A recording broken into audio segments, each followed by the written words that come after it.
Au sujet du travail qui reste à accomplir, justement, je vous propose d'écouter Nicolas Hulot, l'envoyé spécial du président français pour la protection de la planète.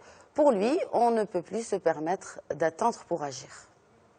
Il est trop tôt pour être satisfait et surtout trop tôt pour être insatisfait. C'est normal, il y a des points d'achoppement. À 196, comprenez que ça soit compliqué, mais nous, les uns et les autres, qui sommes là d'abord parce qu'il y a des gens qui subissent les changements climatiques et que il y a des millions de personnes qui en sont affectées, on doit garder cette exigence jusqu'au bout.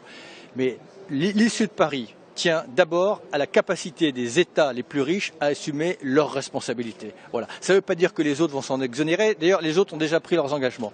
Mais il faut rassurer, pas simplement rassurer, sécuriser les financements pour aider les pays à s'adapter. Et si on veut basculer dans une économie bas carbone, il faut que certains États s'engagent à mettre un prix au carbone. On a créé avec le président un groupe de pays alliés sur le prix du carbone. Ça progresse. Et il faut surtout qu'on arrête de subventionner les énergies fossiles et que cet argent soit fléché pour permettre aux pays en voie de développement de se développer sans passer par la case des énergies fossiles. Si ces 3-4 points pouvaient être traités par les ministres ou les présidents, je dirais le reste, pardon de le dire, c'est un peu du détail.